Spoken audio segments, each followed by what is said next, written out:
قرآن بتاتا ہے نا فذالک الذی یدعو الیتیم، یہ وہ بدبخت شخص ہے جو یتیموں کو دھکے دیتا ہے. قرآن نے ایسے تو نہیں کہا، وہ عملاً یتیموں کو دھکے دیا کرتے تھے.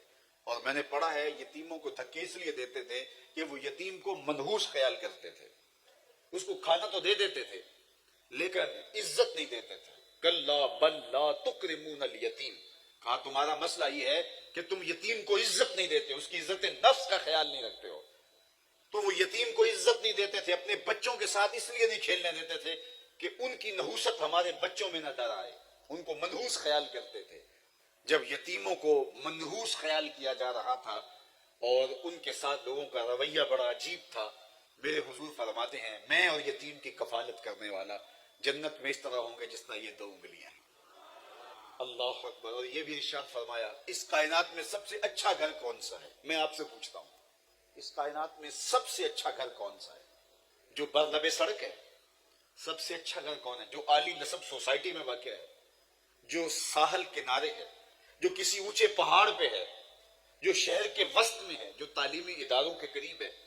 مجھے بتائیے جو کشادہ اور کھلا ہے، جس میں بڑے بڑے لان بنے ہیں، سب سے اچھا گھر کون سا ہے؟ تو میرے حضور نے فرمایا سب سے اچھا گھر وہ ہے جس میں یتیم رہتا ہو اور اس کی عزت بھی ہوتی ہو. چاہے وہ 2 منزلے کا جھونپڑا ہو، سب سے اچھا گھر وہ ہے کہ جس میں یتیم رہتا ہو اور اس کی تکریم ہوتی ہو اور اس میں اس کی عزت ہوتی ہو. تو یتیم کی تکریم سکھائی ہمارے دین نے ہمیں سکھایا. بچے اکٹھے کھیل رہے ہو، تمہارا بچہ بھی بچوں میں کھیل رہا ہو، تو اپنے بچے کو آواز دینی ہو تو بیٹا کہہ کے آواز نہ دو، اس کا نام لے کے پکارو. جناب اگر بیٹا کہہ کے پکار لیں گے تو حرج بھی کیا ہے، آخر بیٹا ہی تو ہے. کہا تم نہیں جانتے، ہو سکتا ہے کھیلنے والوں میں کوئی یتیم بھی کھیل رہا ہو، اور جب تم اپنے بیٹے کو بیٹا کہہ کے پکارو گے تو اس کے دل پہ چھریاں چل جائیں گی. تو اس لیے جب بچے باہم کھیل رہے ہوں تو اپنے بیٹے کو نام لے کے آواز دو، بیٹا کہہ کے نہ پکارو. یہ میرے حضور کا دیا ہوا دین. غریب کے سامنے اپنی دولت کی نمائش نہ کرو، بیوہ کے سامنے اپنی بیوی سے ملاطفت کا اظہار نہ کرو، پیار نہ کرو. یہ حضور کا دیا ہوا دین ہے. بلکہ میرے حضور نے یہاں تک فرمایا اپنے گوشت کی خوشبو سے غریب ہمسائے کو تکلیف نہ دو. یا تو تھوڑا سا پانی زیادہ ڈال لو، شوربے کی 1 پیالی ہمسایوں کے گھر بھی بھیج دو. اور اگر ایسا نہیں کر سکتے تو ایسے زاویے ایسے وقت میں کھانا پکاؤ کہ غریب کے بچوں تک اس کی مہک نہ پہنچے. بچے ہوتے ہیں ضد کر بیٹھے اور وہ غریب اور مزدور بچوں کی ضد پوری نہ کر سکا تو ان بلکتے بچوں کے آنسو کون پوچھے گا؟ وہ کیا کسی نے کہا تھا دوپہر کو وہ سو جاتی ہے، دوپہر کو سلا دیتی ہے بچوں کو وہ اس ڈر سے گلی میں پھر کھلونے بیچنے والا نہ آ جائے. تو کہا کہ تم اپنے گوشت کی خوشبو کے ساتھ ہمسائے کو تکلیف نہ دو. یہ میرے حضور کا دیا ہوا دین ہے. یہ میرے حضور کی سیرت بھی ہے، میرے حضور کا کردار بھی ہے، میرے حضور کا پیغام بھی ہے. آقا کریم علیہ الصلوۃ والسلام اعلان نبوت سے قبل بھی لوگوں کے دکھ بانٹتے، لوگوں کی اذیتوں کو دور کرتے. جب حضرت خدیجہ الکبریٰ رضی اللہ تعالی عنہا کے پاس حضور پہلی وحی کے بعد آتے ہیں اور فرماتے ہیں زملونی زملونی، خدیجہ مجھے چادر دو، مجھے سردی لگ رہی ہے. تو وہ حضور پہ چادر اڑا دیتے ہیں، تو حضور ساری کہانی سناتے ہیں. تو حضرت خدیجہ الکبریٰ جو حضور کے ساتھ بات کرتی ہیں، بخاری اٹھائیے، باقی کتبے احادیث اٹھائیے، تاریخ کی کتابیں اٹھائیے، وہ کہتے ہیں کلا واللہ ما یخزیک اللہ ابدا، اللہ کی قسم آپ کا رب آپ کو کبھی بھی یوں تنہا نہیں چھوڑے گا، کبھی بھی بے آبرو نہیں ہونے دے گا. اس لیے کہ آپ کی خوبیاں کیا ہیں؟ اللہ اکبر. سنیے ذرا، فرمایا کلا واللہ ما یخزیک اللہ ابدا انک لتصل الرحم، آپ تو صلہ رحمی کرتے ہیں، آپ تو صلہ رحمی کرتے ہیں. اللہ اکبر. آپ کا یہ وصف ہے کہ آپ لوگوں کے درد بانٹتے ہیں، لوگوں کے دکھ سمیٹتے ہیں. وتحمل الکلہ، اور جس کا کوئی بوجھ اٹھانے والا نہیں حضور اس کا آپ بوجھ اٹھاتے ہیں. وتکسب المعدوم، اور جس کا کوئی کمانے والا نہیں ہے اس کی ضرورت کو آپ پورا کرتے ہیں. وتقری الضیف، اور جو مہمان ہیں ان کو کھانا کھلاتے ہیں. وتعین علی نوائب الحق، اور راہ حق میں جن کو تکلیفیں پہنچتی ہیں ان کی مدد کرتے ہیں. 5 وصف حضور کے حضرت خدیجہ الکبریٰ رضی اللہ تعالیٰ عنہ نے بیان کیے. آپ صلہ رحمی کرتے، لوگوں کے دکھ بانٹتے ہیں.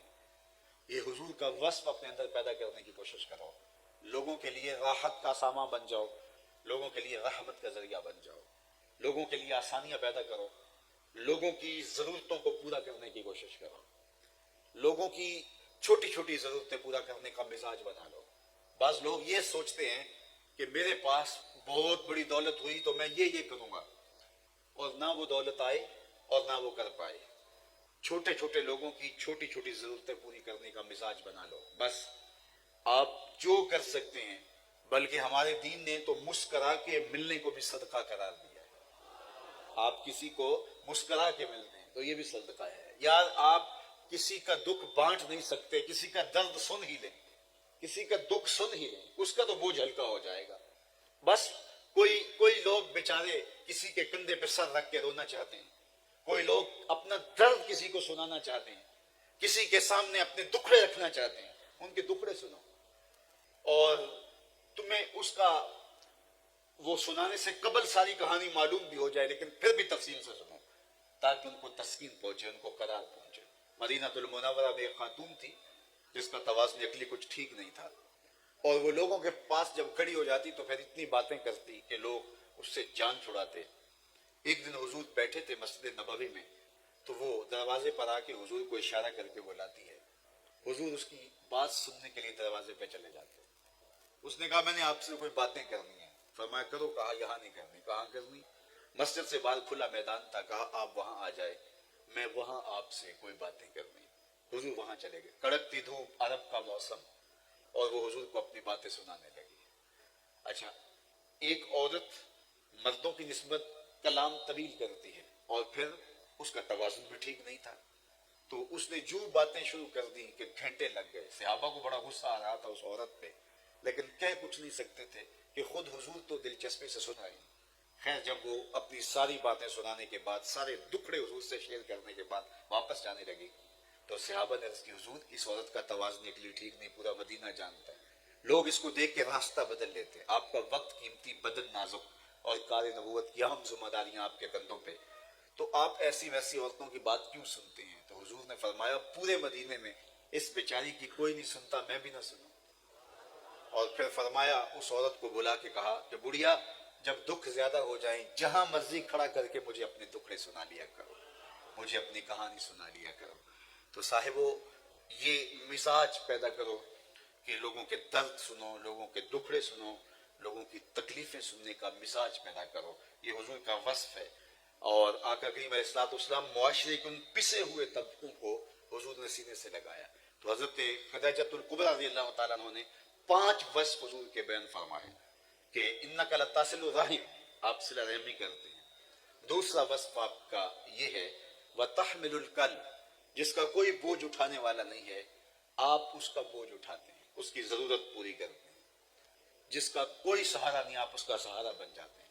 اور تیسرا وصف آپ کا یہ بتایا تقسم المعدوم، اور جس کا کوئی کمانے والا نہیں ہے، آپ اس کی ضروریات کو پورا کرتے ہیں اور اس کی ضروریات کو فراہم کرتے ہیں۔ اور چوتھا وصف یہ بیان فرمایا وتقری الضیف، اور مہمان نوازی کرتے ہیں، آنے والوں کو کھانا کھلاتے ہیں۔ حضرت سیدنا غوث اعظم الشیخ عبد القادر جیلانی علیہ رحمہ فرماتے ہیں بھوکوں کو کھانا کھلانا اور ننگوں کو لباس پہنانا آدھا فقر ہے، آدھی فقیری ان لوگوں کی ضرورتوں کو پورا کرنا ہے۔ اور آخری بات جو حضور علیہ السلام کے بارے میں انہوں نے کہی وَتُعِينُ عَلَى نَوَائِبِ الْحَقِّ، راہ حق میں جو تکلیفیں آتی ہیں، جو اذیتیں پہنچتی ہیں، جن لوگوں کو آپ ان کی ڈھارس بنتی ہیں، آپ ان کی پشت پہ کھڑے ہو جاتے ہیں۔ معاشرے کے وہ طبقے جن کا کوئی پرسان حال نہیں ہے اور معاشرہ ان کی کمزوری کی وجہ سے انہیں پیس دینا چاہتا ہے، ان کے پشت پناہ بن جاؤ۔ یہ میرے حضور علیہ السلام کی رضا جوئی کا سبب اور ذریعہ ہے۔